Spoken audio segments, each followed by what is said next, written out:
মুখ্যমন্ত্রী আসছিলেন এবং মুখ্যমন্ত্রী শেষ পর্যন্ত ক্রীড়াঙ্গনে যেতে পারেননি, মাঝপথ থেকে তাকে ফিরে যেতে হয়েছে। কিরকম একটা অরাজক অবস্থা তৈরি হলে এইরকম একটা পরিস্থিতি হয় যে রাজ্যের প্রধান প্রশাসনিক কর্তা যেখানে যাবেন তিনি যেতে পারছেন না, তিনি শুনছেন ওখানে বিশৃঙ্খল অবস্থা তৈরি হয়েছে, ফলে তাকে সেখান থেকে ফিরে যেতে হচ্ছে। আমাদের রাজ্যের প্রশাসনিক প্রধান প্রধান যিনি, তিনি এ রাজ্যের স্বরাষ্ট্রমন্ত্রী তথা পুলিশ মন্ত্রী। স্বাভাবিকভাবে গোটা বিষয়টা তিনি নজর এনেছেন এবং গতকাল থেকে তদন্ত কমিটির মধ্য দিয়ে একের পর এক কার দায় সেটা চিহ্নিত করবার প্রয়াস শুরু হয়েছে।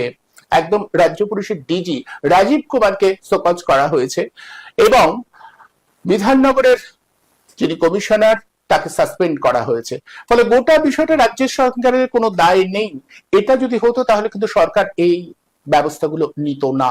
এই গোটা অবস্থাটা যদি আমরা পর্যালোচনা করি তাহলে কিন্তু বুঝতে অসুবিধা হয় না যে এই উচ্ছৃঙ্খল বিশৃঙ্খল অবস্থার জন্য রাজ্য সরকারের দায়, রাজ্য সরকারের দায়িত্ব রাজ্য সরকার স্বীকার করতে পরোক্ষভাবে হলেও বাধ্য হচ্ছে। কোনো যুবভারতী অনুদানে যদি কোনো খেলা হয় তার প্রত্যেকটা টিকিটে একটা সরকারের ক্রীড়া দপ্তরের ছাপ থাকে এবং যেখানে দেখা যাচ্ছে যে 34,000 টিকিট আছে আর মাঠে ঢুকেছে 63,000, তাহলে এই টিকিটটা কি একা পশ্চিমবঙ্গ সরকার বিক্রি করেছে না একা শতদ্রু দত্তর কোম্পানি বিক্রি করেছে? এটা নিয়ে অবশ্যই অসুবিধায় মাননীয় প্রাক্তন বিচারপতি তার নেতৃত্বে যে তদন্ত কমিটি গঠন করা হয়েছে তারা অবশ্যই বিচার করবেন, বিচার করে দেখবেন, তদন্ত করে দেখবেন। প্রশ্ন আসছে অরূপ বিশ্বাসকে এখন যদি বলে দলযুক্ত নয়, তিনি পশ্চিমবঙ্গ সরকারের মুখ্যমন্ত্রী হয়ে গেছেন, মাফ করবেন ক্রীড়ামন্ত্রী হয়ে গেছেন। তিনি কোন দলের ক্রীড়ামন্ত্রী? পশ্চিমবঙ্গ সরকারের ক্রীড়ামন্ত্রী, কোন দলের ক্রীড়ামন্ত্রী নয়। কিন্তু তিনি কোন দল থেকে প্রতিনিধিত্ব করেছিলেন, জিতেছিলেন এবং শপথ নিয়েছিলেন মন্ত্রিত্ব করার? তৃণমূল কংগ্রেস। আমরা যাদের যাদের দেখেছি পরিবার নিয়ে মাঠের মধ্যে তারাও তৃণমূলের সঙ্গে সম্পৃক্ত হয়ে আছেন। তৃণমূল দল যদি এখন অস্বীকার করে যে আমার সঙ্গে দলের সম্পর্ক নেই, তাহলে তো প্রশ্ন থেকেই যায় আইনজীবী হিসেবে, তাহলে অরূপ ভট্টাচার্য কোন অধিকারে মাঠে ঢুকলেন? যদি তৃণমূলের সঙ্গে তৃণমূল যদি তার সঙ্গে সম্পৃক্ত হওয়ার ঘটনাকে অস্বীকার করে, তাহলে অরূপ বিশ্বাস মাঠে ঢুকলেন ক্রীড়ামন্ত্রী হিসেবে কিভাবে? কেন তিনি যে একটা দল থেকে নির্বাচিত হয়েছেন, প্রতিনিধিত্ব করছে। অরূপ বিশ্বাস, অরূপ বিশ্বাস ক্রীড়ামন্ত্রী, স্বরূপ বিশ্বাস নয়। ক্রীড়ামন্ত্রী হতে পেরেছেন, এক নম্বর। দু নম্বর হচ্ছে এটা খুব দুর্ভাগ্যজনক যে শতদ্রু দত্ত ইভেন্ট ম্যানেজমেন্ট দীর্ঘদিন ধরে করে আসছেন। সেই পেলে থেকে যখন ছোট শতদ্রু দত্ত, সেই পেলে থেকে মারাদোনা থেকে আমরা একের পর এক দেখেছি বিদেশি খেলোয়াড়দের আনতে। আগের ঘটনা ঘটেনি, কেন হলো? এবারে সম্পূর্ণটাই তৃণমূল পার্টির নিয়ন্ত্রণ থেকে এই ইভেন্ট ম্যানেজমেন্টটা হয়েছে। আসল ঘটনাটা হচ্ছে এইটা। শতদ্রু দত্ত জানতো কি যে তার নিয়ন্ত্রণের বাইরে চলে যাচ্ছে ইভেন্ট ম্যানেজমেন্ট? তিনি মাইকে ঘোষণা করেছিলেন চলে যাবার জন্য। তিনি পুলিশকে কি নির্দেশ দিয়েছিলেন যে আপনারা সরিয়ে দিন?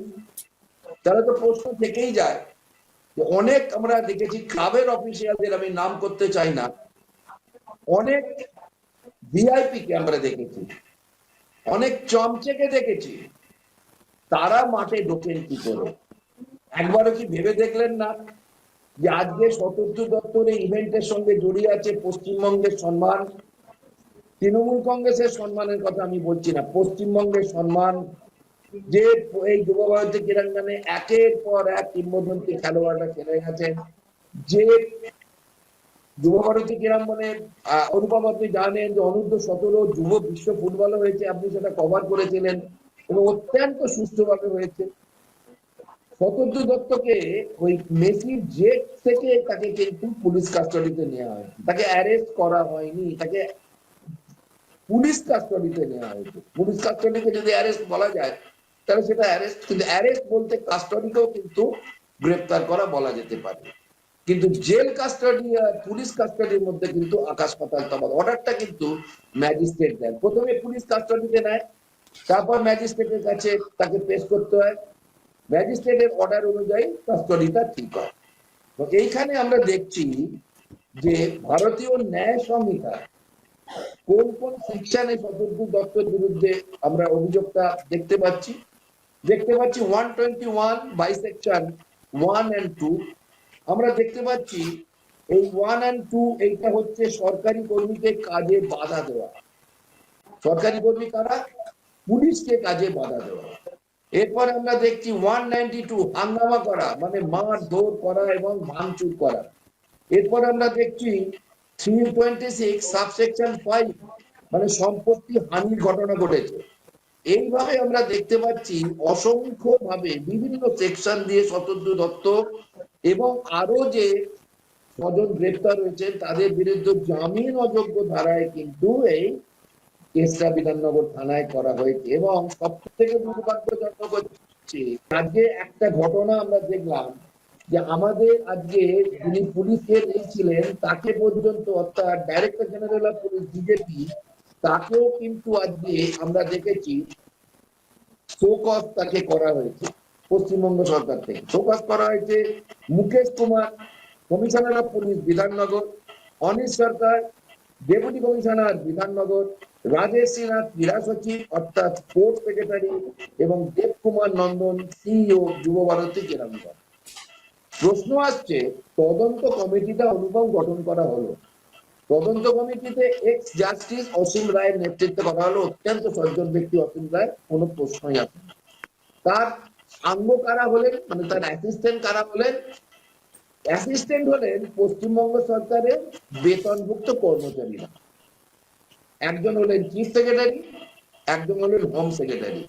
তারা বলবেন যে অরূপ বিশ্বাস অন্যায় কাজ করেছেন, তারা বলবে যে তৃণমূলের কিছু আশ্রিত লোক তারা মাঠের মধ্যে প্রবেশ করেছে, তারা বলবেন তদন্ত করে। তদন্তটা তো একটা চোখে ধুলো দেওয়া ছাড়া আর কিচ্ছু নয়, নাথিং বাট একটা শুধুমাত্র আইওয়াস, যেটা মমতা ব্যানার্জি নিজে নির্ধারণ করেছেন। এই তদন্ত কমিশনে অসীম রায় কতটা স্বাধীনভাবে কাজ করতে পারবে সেটা অবশ্যই কিন্তু একটা প্রশ্ন থেকে যায়। আমি আসবো আপনার কাছে, আসবো। আমি দেখি অঞ্জন বাবুর সঙ্গে যোগাযোগ করা গেলে। অঞ্জন বাবু কথা শুনতে পাচ্ছেন কিনা? অঞ্জন বাবু শোনা যাচ্ছে আমার কথা? শুনতে পাচ্ছি, শুনতে পাচ্ছেন? শোনা যাচ্ছে। যেটা শোনা যাচ্ছে। সৌমিত্র বাবু বললেন যে আপনি একটু বলবেন যে এটা তদন্তটা আসলে আই ওয়াশ বলছে যে স্রেফ চোখে ধুলো দেওয়ার জন্য এটা করা হয়েছে, আসলে সত্যিটা কোনোদিন সামনে আসবে না। আপনি একমত? একমত। দেখুন, এই আমি তো এতক্ষণ আলোচনাটা শুনতে পারিনি, কারণ আমি লিঙ্কটা পাইনি। একটা কথা, এই কথাটা যদি বলেন তাহলে বলবো যে তাহলে তো কিছুই করা যাবে না। এই যে জিনিসটা যদি আজকে তদন্ত টা ঠিক হলো কি ভুল হলো, তদন্তে যতক্ষণ না রেজাল্ট বেরোবে আমার মনে হয় আগের থেকে বলাটা খুব মুশকিল। কারণ দেখা যাক যে কি হয়। কারণ এর আগে দেখুন যুব ভারতীতে গত দীর্ঘদিন ধরে যে কটা জিনিস হয়েছে, 2017 ওয়ার্ল্ড কাপ থেকে শুরু করে, আগেও মারাদোনা এসেছেন, আগে মেসি খেলে গেছেন, তখন তো কোনো সমস্যা হয়নি। আজকে যে হঠাৎ হলো, কেন হলো, এটা জানার জন্য আমার মনে হয় আমাদের আগের থেকে কিছু প্রি অকুপাইড ধারণা না করে নেওয়াই ভালো, এবং এটার সমস্যার গভীরে আমাদের যেতে হবে যে কেন এটা হলো। পার্টিকুলারলি এই যে ভদ্রলোক সমস্ত জিনিসটা অরেঞ্জ করেছেন, শতদ্রু বাবু, তিনি এর আগেও আমি শুনলাম যে মদন মিত্রের আমলে যখন একটা এই ধরনের ইভেন্ট হয়েছিল তখন ব্রাজিল টিম মাঠে নামেনি। কেন না, ব্রাজিল টিম তারা 2 কোটি টাকা তাদের নাকি তারা পায়নি, না পেলে তারা খেলতে নামবে না। এদিকে দর্শকরা উত্তাল হয়ে উঠছে যে কেন এখনো ব্রাজিল টিম নামছে না। তখন গিয়ে শতদ্রু বাবু নাকি বলেছিলেন যে এটা রাজ্য সরকার দেবে আপনাকে টাকা, কিন্তু রাজ্য সরকার এটার সঙ্গে কোনো জড়িতই ছিল না। তারপর বাধ্য হয়ে অশান্তি এড়াবার জন্য স্পেশাল ভাবে মদন মিত্র 2 কোটি টাকা জোগাড় করে দেন, এটা মদন মিত্র নিজে বলেছেন। এটা খুব দুঃখজনক যে এই ধরনের একটা ইভেন্ট আমাদের এখানে হলো। মানে সেই সূত্রে আপনি মনে করছেন যে এই শতদ্রু দত্ত তার ভুলের জন্য এই এত বড় একটা ঘটনা ঘটলো?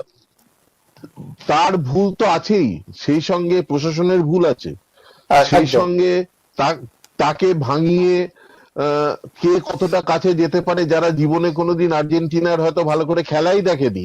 আমরা যে রাত জেগে জেগে ব্রাজিল আর্জেন্টিনার খেলা দেখি, আমরা যে মাঠে যাই কষ্ট করে, তারা হয়তো কোনোদিন করেননি, কিন্তু একটা ফ্যাশন শো এর মতন তারা চলে গেছেন যে তারা মেসির সঙ্গে ছবি তুলবেন, মেসির সঙ্গে তার পাশে পাশে ঘুরে সেই ছবিটাকে নিয়ে তারা বাজার দর বাড়াবেন, সেই জন্য তারা গেছেন।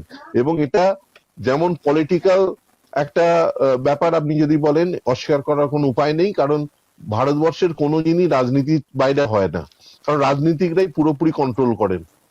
কিন্তু সেই সঙ্গে শুধু রাজনীতিবিদদের দোষ দিয়েও লাভ নেই, আমাদের প্রত্যেকটা যারা উপরতলার মানুষ আছেন তাদের আমি অনেক সবাইকেই দায়ী করব। এবং এই যে পুরো সিস্টেমটা আপনি যদি দেখেন, যে এই যে তিনটে প্রথমে ঠিক ছিল তিনটে শহরেই খেলাটা হবে, তিনটেই শতদ্রুবাবু ওই মেসিকে এনেছেন, তিনটে জায়গায় কন্ট্যাক্ট করেছেন। এই তিনটে জায়গা কি না, কলকাতা, মুম্বাই এবং দিল্লি। হঠাৎ হায়দ্রাবাদের মুখ্যমন্ত্রী শতদ্রুবাবুকে ফোন করে বললেন, আমাকে মেসিকে আনতেই হবে, আমার এখানে যত টাকা লাগে আমি দেবো। শতদ্রুবাবু সঙ্গে সঙ্গে কি করলেন, মেসির এই আমাদের কলকাতা আসার প্রোগ্রামটাকে কাটল করে অর্ধেক করে দিয়ে তাকে হায়দ্রাবাদ নিয়ে চলে গেলেন। এটা তো ঘটনা, এবং বহু টাকার বিনিময়ে হায়দ্রাবাদে তাকে নিয়ে যাওয়া হয়েছে। তার মানে কলকাতার মতন একটা জায়গায় সারাদিনও মেসি থাকলেন না। যদি আরো 1-2 ঘন্টা থাকতেন, 3 ঘন্টা থাকতেন এবং ম্যানেজমেন্ট ঠিক মতন হতো, যদি আজকে মেসি হুড খোলা জিপে ঘুরতেন বা 2-4টে বল গ্যালারির দিকে শট করে মারতেন, তাহলে কোনো ধরনের কোনো অশান্তি হতো না। এই অশান্তিটা হয়েছে যে যিনি এনেছিলেন মেসিকে, তার মাথাতে শুধু ছিল টাকা উপায়ের ধান্দা। সেই সঙ্গে তিনি জানতেন যে এটা করতে গেলে কোন কোন মহলে গিয়ে তাকে হাত করতে হবে, টাকা ঢালতে হবে, ভিআইপি কার্ড দিতে হবে, মাঠের মধ্যে ঢোকার পারমিশন দিতে হবে। এবং একবার যদি আপনি মানে বাঘের পিঠে চড়েন, তাহলে বাঘ তো আপনাকে খাবেই।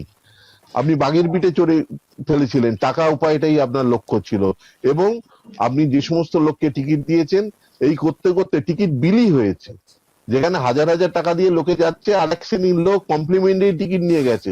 এবং মাঠের মধ্যে আমি যা শুনলাম, 500টা extra field of play ticket দেওয়া হয়েছে, এফওপি যেটাকে বলা হয়, তারা মাঠের মধ্যে ঢুকে যাচ্ছে। 6000টা অ্যাডিশনাল ভিআইপি পাস দেওয়া হয়েছে। এবং এর জন্য প্রতিটা লোক এর জন্য আমি মনে করি দায়ী। কেউ জানে না, চোখ বন্ধ করে থাকলে হবে না। আমাদের এখানে কত ভালো ভালো ইভেন্ট হয়েছে, কোনোদিন কোনো অশান্তি হয়নি। আজকে পুলিশও দেখছি যে এখানে কোথায় মেসির সঙ্গে ছবি তুলবে বলে দৌড়োদৌড়ি করছে। এতগুলো লোক যে হই হই করে ঢুকে পড়লো এবং ভাঙচুর করলো, আপনি দেখেছেন যে পুলিশ একবারের জন্য, আজকে তো আরো বেশি অঘটন করতে পারতো, আজকে তো মেসির মাথাতেও বোতল পড়তে পারতো, তখন আমরা কোথায় যেতাম? এ তো আমি তো এখন মনে হচ্ছে যে আমরা সেদিনকে কমের উপর দিয়ে গেছি, আরো বেশি অশান্তি হলো। একদম এই আশঙ্কাটাই তো মেসির যারা নিরাপত্তা রক্ষী তারা করছিলেন, তারা ক্রমাগত বলছেন যে এইভাবে লোক বাড়তে থাকলে নিরাপত্তা বিঘ্নিত হবে, এবং নিরাপত্তা বিঘ্নিত হলে তারা কিন্তু কোনোভাবেই আর রিস্ক নেবেন না, তারা বেরিয়ে যাবেন। এটা বারবার তারা বলেছিলেন।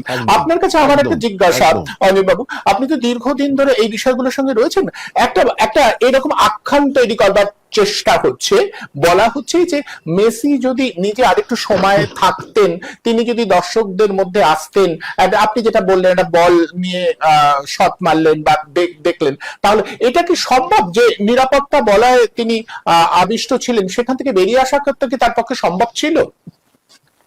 না না, আজকে মেসি সেটা করতেন যদি সমস্ত পরিস্থিতি ঠিক থাকতো। আজকে সেদিনকে তো পরিস্থিতি যা ছিল, মেসির পক্ষে কোনো সম্ভব ছিল না।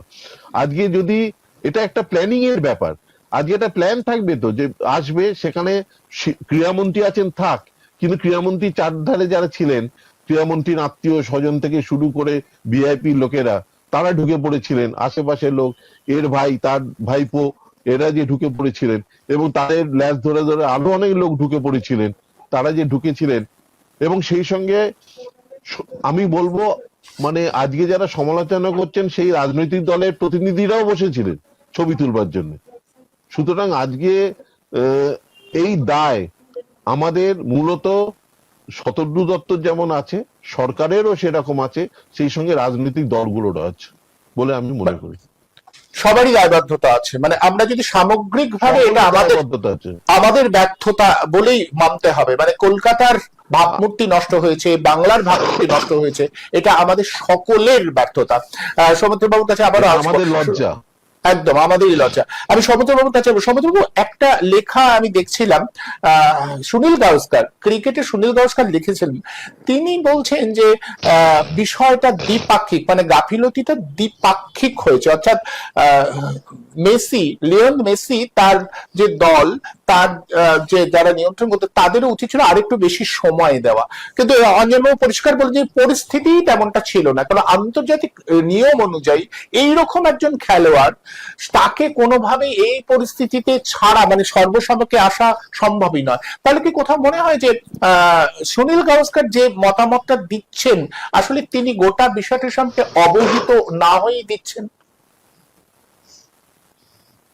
সুনীল গাভাস্কার কিংবদন্তি, তার সমালোচনা করার ঔদ্ধত্য আমার নেই। তবে অঞ্জন মুখার্জির পরিচয়, অঞ্জন দা একজন অত্যন্ত নামকরা ধারাভাষ্যকার। আমি যেটা বলছি, অঞ্জন দার আউটলুক, অভিজ্ঞতা অনেক বেশি। আমার অনেক আগে থেকে অঞ্জন দাদের দেখে আমি ধারাভাষ্য শিখেছিলাম। সুতরাং অঞ্জন মুখার্জি যেটা বলেছে একদম সঠিক বলেছে। কিন্তু সুনীল গাভাস্কার যেটা বলেছে, আমি দীর্ঘদিন ধরে কলকাতা ময়দানের সঙ্গে সরাসরি যুক্ত, দীর্ঘদিন।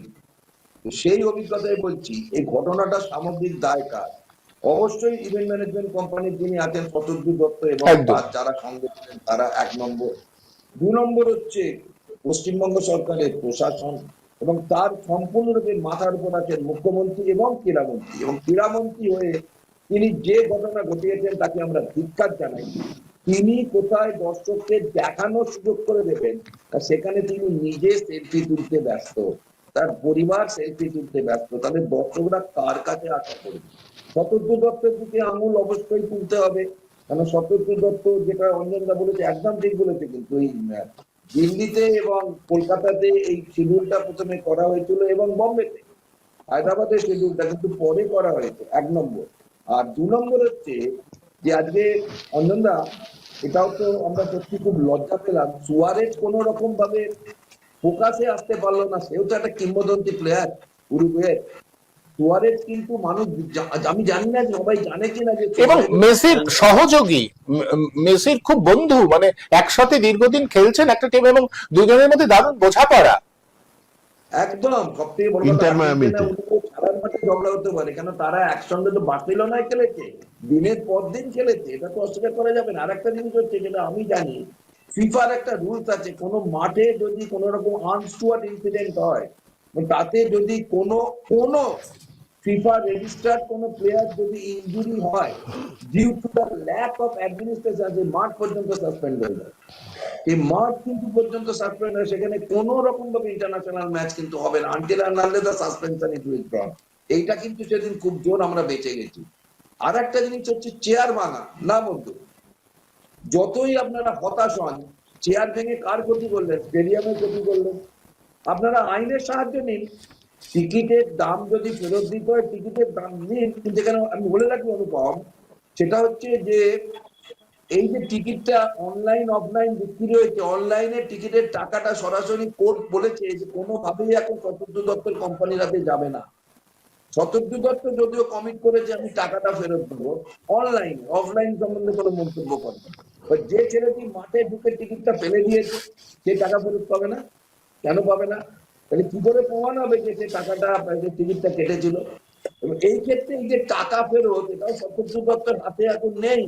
ওয়ে অফ রিফান্ড, এটাও কিন্তু, আমি একজন আইনজীবী বলছি, এটাও কিন্তু তার একটা রুট ম্যাপ দিয়ে দেবে, ওয়ে অফ রিফান্ডের একটা সিস্টেম বলে দেবে কোর্ট, সেই অনুযায়ী তাকে কিন্তু রিফান্ড করতে হবে। তাহলে আলটিমেটলি কি দাঁড়ালো? আলটিমেটলি দাঁড়ালো মেসি ম্যাচ দেখতে যায়, মেসি খেলা দেখতে যায়নি, মেসিকে দেখতে গেছে। সব থেকে আর একটা অপমানজনক হয়েছে, যারা আমার অত্যন্ত স্নেহের ভাই আছেন, না সবাই ভাই, যদি শুনে যারা ছিলেন, লিজেন্ড মোহনবাগান দলের খেলাটাই হলো না। লিজেন্ড মোহনবাগান দলে আমি মোটামুটি অনেকের সঙ্গে কথা বললাম, পরে খেলাটাই হলো না। এটাও কিন্তু একটা আমার কাছে যথেষ্ট হৃদয় বিদীর্ণ হয়েছে, কারণ আমি দীর্ঘদিন ময়দানের সঙ্গে যুক্ত আছি। আর মেসির এই ঘটনার জন্য শতদ্রু দত্ত পশ্চিমবঙ্গ সরকারের ক্রীড়া দপ্তরের সঙ্গে হাতে হাত মিলিয়েই করতে হবে, কারণ যেহেতু এটা পশ্চিমবঙ্গ সরকারের স্টেডিয়ামে করছে। এক্ষেত্রে বলছে না যে তৃণমূল পার্টি ঢুকে গেল, তৃণমূল পার্টি ঢোকেনি, পশ্চিমবঙ্গ সরকারের হয়ে তৃণমূল পার্টির কিছু লোক ঢুকেছে। কিন্তু সেইটা কি করেছে, তৃণমূলীকরণ করার জন্য শতদ্রু দত্তর হাত থেকে ঘটনাটা বেরিয়ে গেছে। কিন্তু জলের বোতলটা কি অরূপ বিশ্বাস বিক্রি করিয়েছিল? না, জলের বোতলটা কার পারমিশনে এসেছিল? পুলিশ যদি জলের বোতল ঢুকতে না দেয় তাহলে কি করে এত একদম টাকার দামের জল বিক্রি হয়? তাহলে আপনি ইভেন্ট ম্যানেজমেন্টে থেকে আপনি কি করলেন? আপনি ইভেন্ট ম্যানেজমেন্টে থেকে কিন্তু মাইক্রোফোনে বলার জন্য ইভেন্ট ম্যানেজমেন্টে আপনি বলবেন, সারা অ্যাডমিনিস্ট্রেশনটা আপনাকে দেখতে হবে। আপনি তো এত ভালো হ্যাঁ, ভালো ইভেন্ট ম্যানেজমেন্ট করেছেন, আপনার অনেক সফলতার রেট অনেক বেশি। বেশ। এমন আমি একটা আজকে যেটা আজকে প্রযুক্তিগত কারণে সময়টা অনেক কমে গেছে, আমি তা নাহলে আরেকটু আলোকপাত করতে বলতাম। আমি তবুও অঞ্জন বাবুর কাছে আসবো। অঞ্জন বাবু, এই কলকাতার খেলা নিয়ে আপনি বোধহয় সবচেয়ে ভালো জানেন যে ওয়েস্ট ইন্ডিজ এবং ইন্ডিয়ার খেলার একটা গন্ডগোল হয়েছিল অনেকদিন আগে। তারপরে 1980 সালে ইডেন গার্ডেন্সে মোহনবাগান ইস্ট বেঙ্গল খেলা 16 জন মানুষের প্রাণ যায়। 1992 সালে ভারত শ্রীলঙ্কার সেমিফাইনাল বোধহয়, এবং সেখানে ভারত হেরে যায়, চূড়ান্ত গন্ডগোল ঘটে। একদম। এটা কি পশ্চিমবঙ্গের বা এখানকার মানুষের খেলার আবেগ একটু বেশি বলেই কি এই ধরনের গন্ডগোল বারবার হয় খেলার মাঠে? খুব সংক্ষেপে, কারণ আমার সময় আচ্ছা, শেষ আমি হচ্ছে। এখানে আমি কয়েকটা কথাই বলছি। যে আমার একটা কথা বলছি, আজকে সেদিন আমি যদি মাঠে যেতাম এবং আমি যদি দেখতাম যে মেসিকে দেখতে পেলাম না, আমি হয়তো মন খারাপ করে বাড়ি চলে আসতাম। আমি কখনোই, আমি যত টাকা দিয়ে টিকিট কাটি না যেন, এই যুবভারতীর ওই ঘাসটাকে ছিঁড়ে ফেলে দিতাম না, বা আমি ওই টব নিয়ে বাড়ি চলে আসতাম না। সুতরাং যারা করেছে, আমার মনে হয় তারা ফুটবল খেলা দেখতে আসেনি, তারা মেসিকে তো দেখতে এসেছিল। তারা কিন্তু ওই খানিকটা হুজুগে চলে এসেছে, তাদের বহু টাকা আছে, তারা টাকা দিয়ে এসেছে। আর কলকাতার ক্রীড়ামোদী দর্শকের তো সুনাম সব জায়গাতে আছে। দেখুন, ইংল্যান্ডে সভ্যতা ভদ্রতা নিয়ে আমরা কথা বলি, কিন্তু ইংল্যান্ডের সাপোর্টাররা হচ্ছে সবচেয়ে অভদ্র সাপোর্টার। সুতরাং ফুটবল মাঠে হয় এটা, কিন্তু এটা তো ফুটবল খেলার কোনো মাঠই নয়। আমি একটা কথা মনে করি, সেদিনকে ইভেন্ট ম্যানেজমেন্ট গ্রুপের ব্যাপার, যেটা সৌমিত্র বলছিল, খুব ভালো কথা। একমাত্র কলকাতাতেই কোনো ভালো ইভেন্ট ম্যানেজার গ্রুপকে নেওয়া হয়নি, টাকা তারা বেশি চাইছে বলে। আর সমস্ত জায়গায় কিন্তু ভালো ভালো ইভেন্ট ম্যানেজারকে দিয়ে পুরো জিনিসটাকে কন্ট্রোল করা হয়েছে, যার জন্য আমরা ভুগলাম। এক নম্বর কথা। 2 নম্বর হচ্ছে, এই ধরনের কোনো অনুষ্ঠান করার আগে সরকার যেন পারমিশন না দেয়, যদি না প্লেয়ার যারা ভারতের হয়ে খেলেছে তাদের একটা বিশেষভাবে। আজ সিনেমা আর্টিস্টদের সঙ্গে মেসির কি যোগ আছে? তারা দৌড়ে গিয়ে তাদের ওখানে মাঠের মধ্যে নিয়ে যাচ্ছে। প্লেয়ারদেরও এনে কিন্তু মেসির সঙ্গে দেখা সাক্ষাৎ করিয়ে দেওয়া, তাদের পরিচয় করিয়ে দেওয়াটা দরকার ছিল। এ তো বড় সিনেমা স্টার নয়, সে তো বড় খেলোয়াড়। সুতরাং আমাদের বহুবার ভাবতে হবে।